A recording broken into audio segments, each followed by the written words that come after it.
And Ryan tried to say I did it for clout and stuff like that. And at the Like you time, Ryan sparred had, him? You sparred him for clout? yeah, but they asked me for to spar. But I'm like, bro, at the time, Ryan had like 9 or 10K followers. I had like 2, 3K followers, right? Mhm.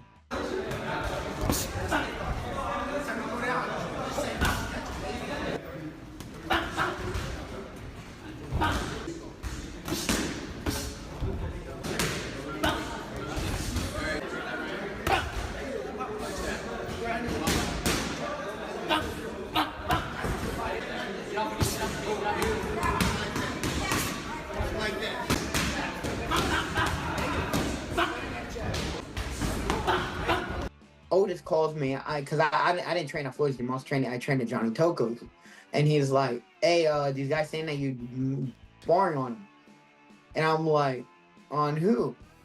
I'm like, "The dude I sparred the other day." He was like, "Yeah." I was like, "The f-? I was like, "Motherfucker, dude, I whooped his ass, bro. I was bro. I didn't even know I had sparring with him again, you know." Rolly Romero has taken shots at his opponent Ryan Garcia in the build-up to their upcoming May 2025 clash. Rolly believes that his fight against Ryan Garcia has long been overdue and says that even though everyone was shocked by the surprise announcement of their fight, he knew that negotiations with Turki Alalshi were underway and the official fight announcement was only a matter of time. Romero addressed the rumors and Ryan Garcia's statements suggesting that Garcia's next opponent was going to be Isaac Cruz. He claims that Ryan was not aware of the negotiation taking place and suggests that Garcia is not in control of his own career. With Ryan, Yeah. I mean, it's long overdue, that's for sure. I guess Ryan didn't know what was truly going on. Because I mean, I had a feeling I knew what was gonna happen, you know. But who knows? I don't think Ryan has any real control over his career, so I don't know. Prior to the fight announcement between Ryan Garcia versus Rolly Romero, it was reported that Garcia was set to fight Isaac Cruz, with even Ryan calling out Pitbull in a recent interview. Fight-wise, I either want to fight the 154-pound champion, Sebastian Fundora, or I want to fight Isaac Cruz. Yeah, you think Cruz will go up to your weight? He has to if he wanted to make money. I'm the man that could walk away with $30 million in one night. So I call the shots in this position. At the end of the day, I want to give the fans what they want. So if they want me to fight Cruz, so be it. Rolly Romero has given his account of the sparring session between him and Ryan Garcia. Rolly says that he was offered to spar with Garcia at Floyd Mayweather's gym before Ryan's upcoming fight. Romero claims that he dominated Garcia in their sparring session even though he was out of shape while Ryan was only 2 weeks away from a big fight. They asked for me to spar, right? Mm-hmm. And I go in there and I spar. You know, I'm out of shape and like, you know, I'm not really like as explosive as I normally am, right? And he and so anyways, I whoop his ass anyways, right? He had a fight lined up. He was gonna fight like maybe like 2 weeks or something, you know. And you know, like I said, if you come to Floyd's gym, you come in like dog shape, right? Rolly also dismissed Ryan Garcia's claims that he wanted to spar with Garcia for clout. Romero adds that when the offer to spar was first made by Garcia, he did not have the same fan following as he does today. Rolly admits that he just wanted to spar with anyone who offered, and it had nothing to do with their popularity. One day they're like, "Hey, do you want to spar?" Otis comes up to me, he's like, "Hey, there's a guy here looking for sparring," and I'm just like, "Okay, I'll spar over you know, I don't give a f-." And it was Ryan. And I was like, at the time, right? And Ryan tried to say I did it for clout and stuff like that. And at the Like time, you sparred Ryan him? You sparred him for clout? yeah, but they asked me to spar. But I'm like, bro, at the time, Ryan had like 9 or 10K followers. I had like 2, 3K followers, right? Mm-hmm. So he was nobody. Nobody knew who the hell he was, you know? For all we know, all his followers were bought at the time, you know? Oscar De La Hoya, who promotes Ryan Garcia, had previously rejected all the prospects of a fight between Ryan Garcia and Rolando Romero. Oscar claimed that Rolly's career was hanging by the thread and he would not be getting any opportunity to fight his client Ryan. You do rollies for Ryan Garcia? Rollies for Ryan Garcia? Rollies is done. There's no rollies for Ryan Garcia. He's done. De La Hoya's comments seemed to anger Raleigh as he had a reply ready for them on his social media story. Rolando accused Ryan and Oscar of wasting his time after they backed out of a long series of negotiations. Raleigh was also disappointed at them for insulting him in the media and said they could say goodbye to any opportunity to have a match. Raleigh went on to question Ryan Garcia's ability to make the weight for their fight as he insulted Garcia's recent eating habits. He also added that both Ryan and his promoter were divas and warned other big names from working with them, highlighting the difficulty in negotiations with them. Rolando expressed his frustration with the matter and explained he only wanted to set up an in-training fight for his fans. Just they could go themselves for wasting my time. Like I said, going back and forth for the longest amount of time, and they want to do behind my back, they could off. Let's see if Fat Boy can even go down to 140. I heard he eating some tacos right now. I'm gonna say like this. Word of advice, don't do business with divas. It never goes well. Isaac Cruz has a fight lined up against Angel Fierro on February 1st and prefers to focus on that match before considering any new negotiations. His advisor, Sean Gibbons, explained that Cruz saw committing to a major bout with Ryan Garcia before completing his current fight as bad luck, leading him to step away from the opportunity. Speaking to Boxing Scene just hours after boxing financier Turki Alalshik announced that Garcia would instead face former 140-pound title holder Rolando "Raleigh" Romero in early May, Gibbons stated Isaac Pitbull Cruz would absolutely love to fight Ryan Garcia, but with the timing of this coming out as Pitbull is scheduled to fight February 1st, he didn't feel comfortable negotiating another fight and turning his attention to that fight too. It was bad luck in his eyes. Romero explains that when negotiations for the Ryan Garcia and Pitbull Cruz fight broke, he was ready to jump in at a moment's notice, claiming that he has been eyeing his matchup against Garcia for several years now. Raleigh adds that he was trying to convince Ryan to fight him, but Ryan kept rejecting his advances, so when Turki Alalshik came with this huge opportunity for him, he had nothing to think about but to accept the fight. I mean, I don't really think about stuff like this. It is a fight I've been asking for I don't know how many years, how long, whatever, you know? Mm-hmm. There was nothing really to think about, you know? Yeah. I've asked for this fight for, I don't know how many years have I asked for this fight. Maybe even 7, bro. 8 years. 8? Damn. It's going to be 8 years in April. But reporters confirmed that an agreement could not be signed with Pitbull Cruz, which led to the fight being confirmed instead. Salvador Rodriguez announced the same news on his Twitter as he wrote that negotiations between Garcia and Isaac had fallen through at the last moment. He says, "Unfortunately for Pitbull Cruz, there was no financial agreement. Raleigh Romero stepped in. The promotion for the fight in May is going to be good. We are waiting for details about Times Square or the arena where the battle will take place." Boxing promoter Eddie Hearn gave his view on people's opinion on Ryan Garcia versus Pitbull Cruz falling through, and Garcia fighting Romero as a result of that outcome. Hearn seems to reject the notion that Pitbull refused the offer because of the money, and suggests that Cruz was not in a position to make a decision too close to his fight date. Eddie claims that Turki Alalshik wants to make quick decisions, and once Cruz hesitated to give an answer, Romero was quick to pounce at the opportunity to fight Ryan Garcia. Not really my business, but as I understand it, he didn't want to make a decision before his fight next weekend. Yes. He's obviously coming back from a defeat, and I guess he's just like, look, I'm focused on my fight, and once I come through that, we'll talk about it. And I think they wanted, as we know, with His Excellency and Riyadh season, they don't really give you the time to make a long time to make a decision. It's, we're ready to go. Are you ready? No? Okay, we'll move on. You know, and that's why obviously Romero got the gig. Discussing the outcome of the fight between Ryan Garcia versus Raleigh Romero, Eddie Hearn seemed to dismiss all the possibility of Raleigh taking the win against Ryan. Hearn suggests that even though the fight may be heavily favored toward Ryan Garcia, Raleigh's character and persona would provide enough hype and build-up required to make the rivalry an interesting watch and drive pay-per-view sales. You think Raleigh's got a chance? Because obviously, yeah, most people say he doesn't. But I like Raleigh. I think he's a, you know, that all these kind of fights, you know, he come to me and, you know, he asked me my opinion on that fight or the Riyadh season team, and I said Raleig's a great character. You know, you're gonna, there are tougher fights for Ryan, but Raleigh is a character. He can fight. Mm-hmm. Do you know what I mean? But he's also entertaining. Certainly. And if you want eyeballs, you want pay-per-view, I think Rolly is a good option.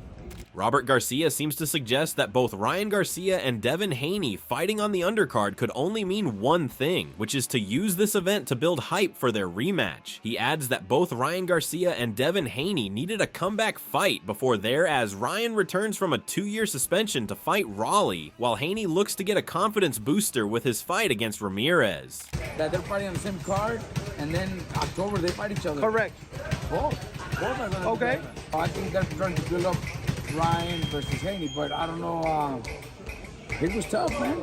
In other news, Teddy Atlas has looked at the prospects for a Devin Haney versus Ryan Garcia fight. Teddy believes that Turki Alalshik's involvement is key to making dream matches a reality. And now because of Turki Alalshik, who I do believe is the face of boxing now, how could you argue that?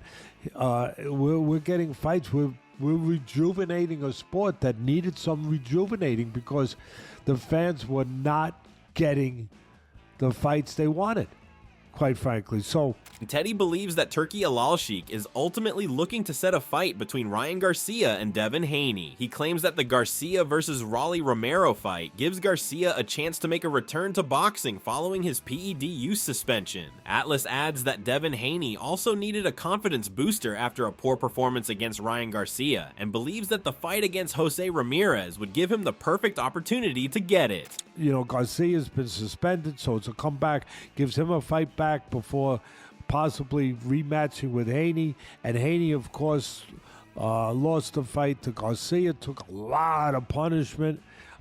It's a comeback fight for him, but not the traditional comeback. Teddy suggests that even though people might think that Garcia and Haney may be getting easier opponents to get back their confidence, the fights are actually really competitive. He claims that Turkey's UFC model of boxing events has no easy challenge for any fighter.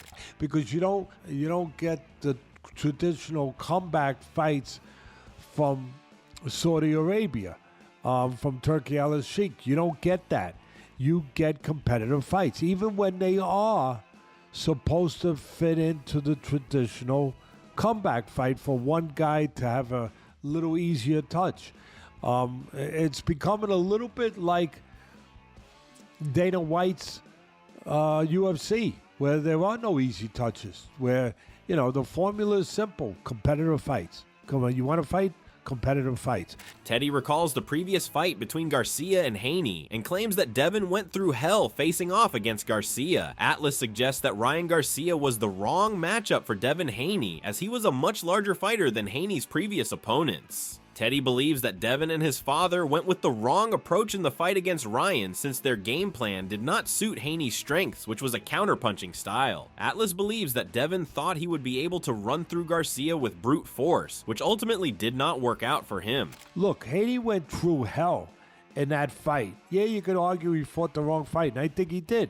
Pre-fight, with the craziness with Garcia, that he's not in the right frame of mind, that I think they went away, him and his father, who do a great job. His father does a great job, but I think that they went away from his ID. His ID was always a box, set traps, counterpunch, not seek and destroy. They went and seek and destroyed against Garcia, a bigger guy, thinking that that was the right thing to do in that particular night because of the mental frame that Garcia was in.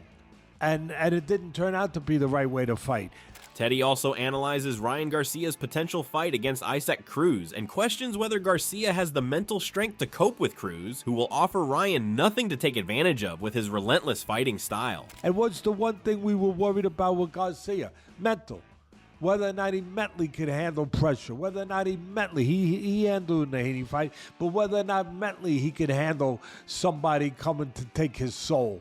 You know, whether or not we're going to get another look at that. We're going to get another peek at that. Atlas suggests that he would like to see if Garcia is still the elite striker that he was before the suspension. He believes that if Ryan was to fight Cruz, he would need to hurt him with striking power and have the mental and physical strength to cope with Pitbull's relentlessness. Can Garcia catch him? Garcia's a good puncher, especially with that left hand.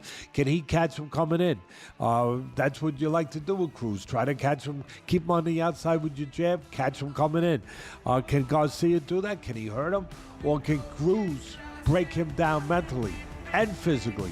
Promoter Eddie Hearn also discussed the possibility of a Devin Haney versus Ryan Garcia rematch. Eddie suggests that for the rematch to happen, both Garcia and Haney must win their respective matches against Raleigh and Ramirez. Hearn believes that even though it is Turki Alalshik's vision to follow the UFC model and encourage boxers to fight despite losing, it is still important to have the desire to win at all times. He says that losing is only acceptable when there is a close fight between fighters, and there is very little to separate between. Do they still fight each other at the end of the year? I don't believe so, no. I mean, I don't know the deal, but I don't think so. I mean, when we say we've got to normalise losses, got to be a little bit careful, because you've got to have the winning mentality. Like, winning's got to be everything, and losing is unacceptable.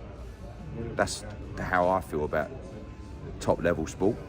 You understand losses can happen, and when you take a loss, it's got to hurt, but you can't, we mustn't just go, oh, well, if I lose, it's fine. Do you know what I mean? But at the same time, if you lose in a high-level fight with big payday, with big attention, with big profile, it's not the end of the world.